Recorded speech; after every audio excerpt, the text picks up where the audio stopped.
Actually मैं अभी चर्चाएं इस पर काफ़ी तेज़ चल रही थी कि वैकेंसी बढ़ाने को लेकर के। इस बीच में ट्विटर कैंपेन भी किया गया।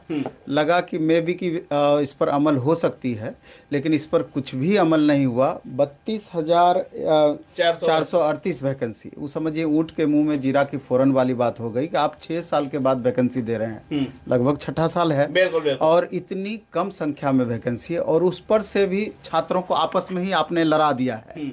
आईटीआई अथवा नॉन आईटीआई करके दोनों को इक्वल अधिकार दे करके वैकेंसी आप इसको बढ़ाकर 1 लाख कर देते, उसमें तुम आईटीआई वाले को 50% कर देते, नॉन आईटीआई वाले को 50% कर देते, चलिए कोई बात नहीं, दोनों का एडजस्टेबल होता। लेकिन अब इतना ही कम वैकेंसी में जहां 1 करोड़ छात्र भरेंगे, क्या मामला बन पाएगा? उसमें भी आप देखेंगे कि अलग अलग इसका जो आरआरसी है, अलग अलग जोन इसका है। अब जोन बाय जोन बांट दीजिए, फिर कैटेगरी बाय कैटेगरी बांट दीजिए, तो कितनी वैकेंसियां छात्रों के लिए बहुत कम सीटें बच जाएंगी, बहुत कम सीटें बच जाएगी। और इसको लेकर के छात्रों में भारी आक्रोश है, इस चीज़ को लेकर के इतनी कम वैकेंसी। और रेलवे का ये कहना है कि चूंकि अब हमने कैलेंडर लागू कर दिया है, अब हम प्रत्येक साल वैकेंसी देंगे, तो इसीलिए इतनी वैकेंसी दी गई है, नहीं तो वैकेंसी बढ़ सकती थी। अब 32,000 समथिंग वैकेंसी जो दी गई है, लगभग इतनी ही वैकेंसी नेक्स्ट ईयर में भी देंगे, और इसके नेक्स्ट ईयर में भी लगातार इतनी वैकेंसी हम देंगे।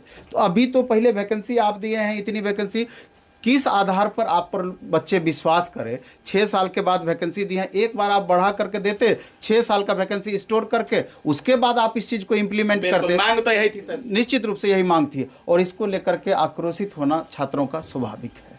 सर जिस तरीके से कहा जा रहा था कि 32,438 सीटों को 58,000 का एक नोटिफिकेशन आया, पेपर कट आया था, कहा जा रहा था कि जो भी पेपर कट आता है बाद में जाकर के नोटिफिकेशन में तब्दील हो जाता है, लेकिन वो भी देखने को नहीं मिला। सर सबसे बड़ी सवाल तो आईटीआई वालों को लेकर के है। सर कहा जा रहा था कि 23 से अगर ऑनलाइन एप्लीकेशन जारी किया जाएगा तो 23 से पहले हो सकता है कि नोटिफिकेशन कहीं ना कहीं उससे पहले जरूर देखने को मिलेगा आईटीआई वालों के हक में।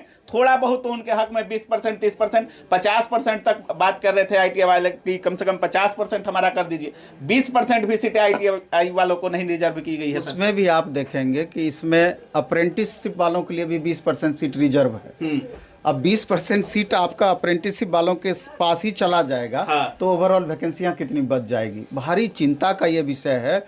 और छात्र आखिर अब बहुत मायूस हो चुके हैं। आईटीआई वाले छात्रों के साथ तो और भी बड़ा धोखा है कि आप 2019 में ही इस बात को क्लियर कर दिए थे कि अब जब भी वैकेंसी आएगी उसमें आईटीआई रहेगा ही रहेगा। मतलब धोखा हुआ है आईटीआई वालों के साथ, पूरी तरीके से धोखा।